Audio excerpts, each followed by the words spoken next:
홍지윤의 일본 진출 가능성은 이제 단순한 기대 수준을 넘어섰다. 결정적인 장면은 2026년 8월 2일 일본 오사카 상케이홀 브리즈에서 마련된 무대였다. 현역가왕 가의 첫 번째 콘서트 디더 퀸스가 오후 2시와 오후 6시 30분 하루 두 차례 편성됐고 홍지윤은 빈에서와 함께 한국 대표 특별 손님으로 이름을 올렸다. 한일 음악 대결이 끝난 뒤 불과 약 2달 만에 일본 측이 다시 홍지윤을 현지 무대로 불렀다는 점이 핵심이다. 이것은 방송에서 잠시 화제가 된 외국인 출연자를 부른 것이 아니라 일본 관객 앞에서 실제 흥행 가능성을 확인하려는 첫 시험대에 가까웠다.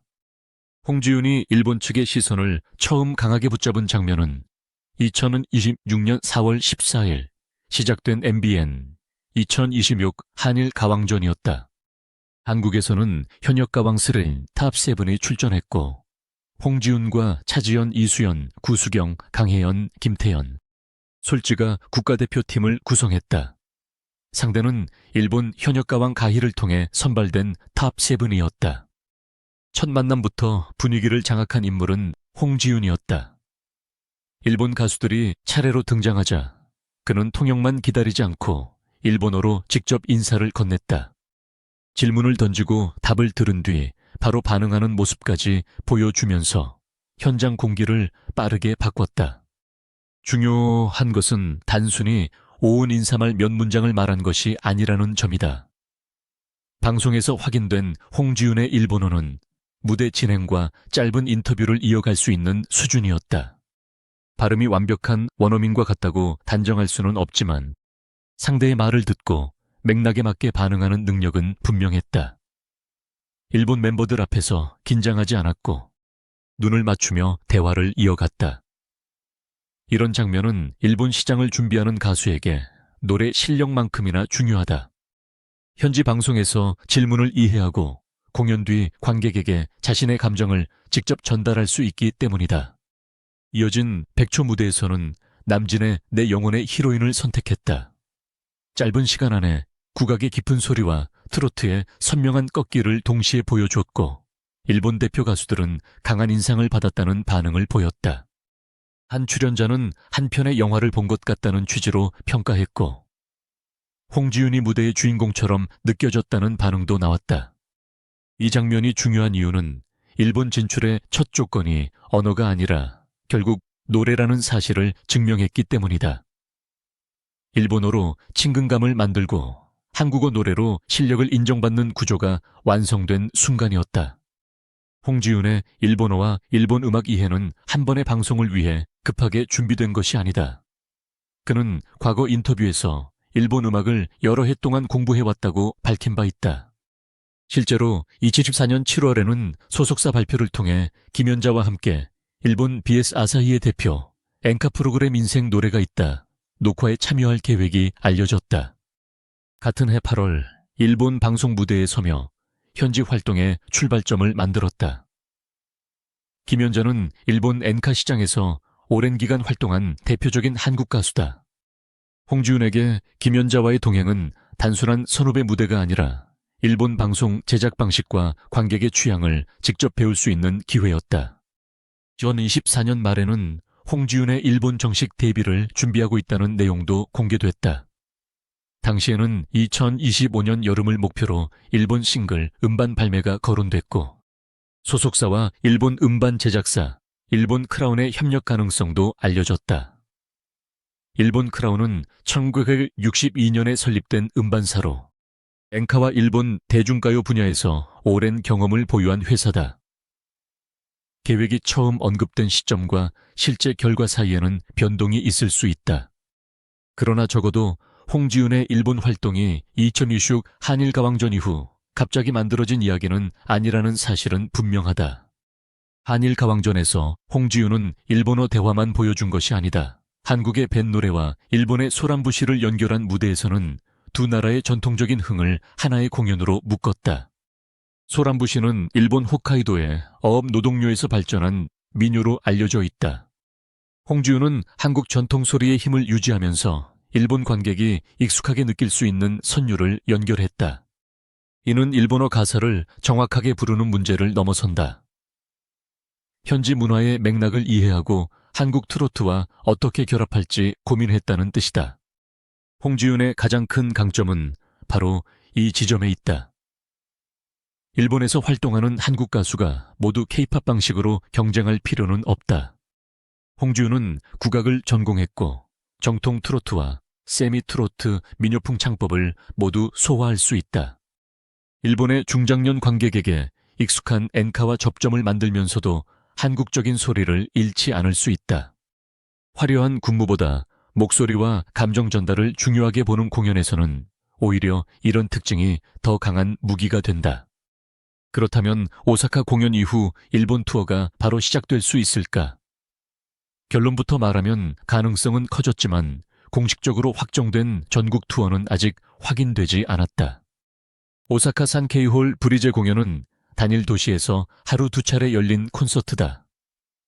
도쿄, 나고야, 후쿠오카, 삿포로 등으로 이어지는 복수도시 일정이 발표돼야 일반적으로 일본 투어라고 부를 수 있다. 따라서 오사카 출연만으로 전국 투어가 결정됐다고 말하는 것은 지나친 확대 해석이다. 그러나 의미는 작지 않다. 첫째, 홍지윤은 일본 탑세븐의 중심이 된 공식 콘서트에 특별 손님으로 초청됐다. 둘째, 공연이 한 차례가 아니라 같은 날 2차례 편성됐다. 셋째, 장소가 방송 스튜디오가 아니라 유료 관객이 입장하는 오사카의 공연장이었다. 방송 출연은 제작진의 선택으로 가능하지만 콘서트 확대는 티켓 판매와 현장 반응, 온라인 화제성, 추가 초청 여부가 함께 움직여야 한다. 오사카 무대는 홍지윤의 일본 내 실제 수요를 측정할 수 있는 중요한 자료가 된다. 일본 투어로 이어지기 위해 필요한 조건은 크게 3가지다. 첫 번째는 일본어 음원이다. 한국어 대표곡만으로도 팬을 만들 수 있지만 현지 라디오와 음악방송, 노래방 시장까지 넓히려면 일본어 싱글이 필요하다. 두 번째는 고정적인 현지 파트너다. 공연 기획사와 음반사, 방송사가 동시에 움직여야 여러 도시의 공연장을 확보하고 홍보 일정을 연결할 수 있다. 세 번째는 홍지윤만의 일본용 공연 구성을 만드는 일이다. 한국 히트곡, 일본 엔카 명곡 한일 민요를 적절히 섞어야 기존 팬과 처음 보는 관객을 모두 붙잡을 수 있다. 특히 일본 크라운과의 협력이 실제 음반 발매로 이어진다면 상황은 빠르게 달라질 수 있다. 신곡 발표 뒤 도쿄 쇼케이스를 열고 오사카와 나고야 공연을 연결한 다음 반응이 좋을 경우 후쿠오카나 호스카이도로 확대하는 방식이 현실적이다. 김연자와의 합동 무대도 강력한 선택지가 될 수 있다. 김연자는 일본 대중에게 인지도가 높고 홍지윤은 새로운 세대의 한국 트로트를 대표한다. 두 사람이 세대 교체와 한일 음악 교류라는 이야기를 함께 만들면 일본 방송에서도 다루기 좋은 서사가 완성된다. 다만 확인되지 않은 정보를 사실처럼 포장해서는 안 된다. 일본 주요 언론 전체가 홍지윤의 일본어에 충격을 받았다는 공식적인 근거는 제한적이다.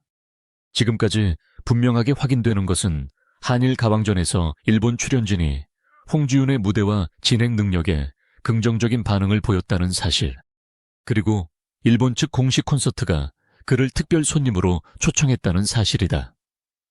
이 2가지만으로도 충분히 강력하다.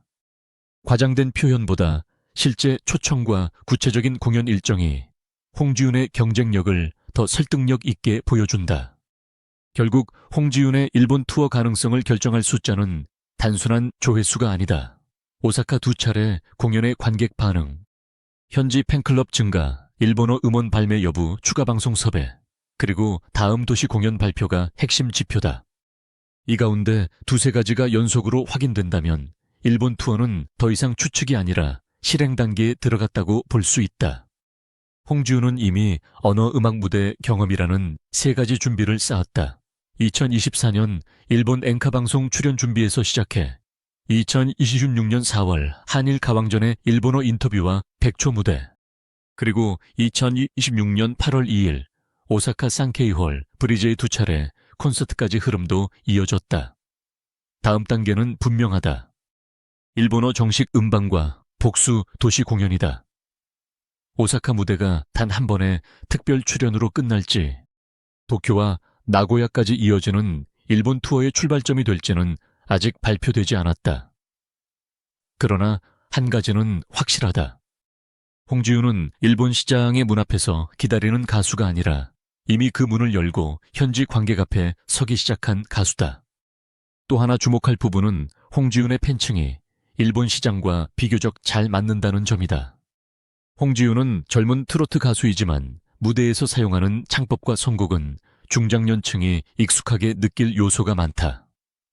동시에 화려한 의상과 밝은 표정, 빠른 예능 반응은 젊은 시청자에게도 접근하기 쉽다. 일본에서 엔카 공연은 충성도 높은 중장년 관객이 중심이지만 최근에는 방송과 온라인 영상을 통해 새로운 얼굴을 찾으려는 움직임도 이어지고 있다. 홍지윤은 전통성과 대중성을 동시에 보여줄 수 있어 세대가 다른 관객을 한 공연장에 모을 가능성이 있다. 공연 구성이 실제 투어의 성패를 좌우할 수도 있다. 첫 부분에서는 내 영혼의 히로인처럼 홍지윤의 힘과 색깔을 단번에 보여주는 한국 트로트가 필요하다. 중간에는 일본어 인사와 엔카 무대를 배치하여 현지 관객과 거리를 좁힐 수 있다. 후반에는 뱃노래와 소란부시처럼 양국의 음악을 연결하는 합동 무대를 넣으면 한일 교류라는 공연의 메시지도 선명해진다. 여기에 일본 탑7 또는 김연자와의 협연이 더해진다면 단순한 해외 팬미팅이 아니라 완성도 높은 음악 공연으로 평가받을 가능성이 커진다. 현재 가장 현실적인 시나리오는 대규모 전국 투어보다 몇 개 도시를 잇는 소규모 공연부터 시작하는 것이다. 오사카에서 반응을 확인한 뒤 도쿄에서 쇼케이스를 열고 일본어 음반 발매 시점에 맞춰 나고야와 후쿠오카를 추가하는 방식이다. 각 도시에서 천천히 팬을 확보하면 위험을 줄이면서도 장기 활동의 기반을 만들 수 있다. 반대로 준비 없이 큰 공연장부터 잡으면 한 번의 화제는 만들 수 있어도 지속적인 활동으로 연결되기 어렵다. 홍지윤에게 일본어 실력은 자랑을 위한 장식이 아니다. 무대 전에는 일본 출연자와 관계를 만들고 무대 위에서는 노래의 의미를 설명하며 공연이 끝난 뒤에는 관객에게 감사의 말을 직접 전할 수 있게 만드는 실전 도구다. 여기에 국악에서 출발한 단단한 소리와 트로트 경연에서 검증된 집중력이 더해졌다. 그래서 일본 측의 다음 선택이 더욱 중요해졌다. 추가 방송 출연인지, 일본어 싱글인지, 도쿄 공연인지에 따라 홍지윤의 일본 활동은 새로운 단계로 넘어갈 수 있다.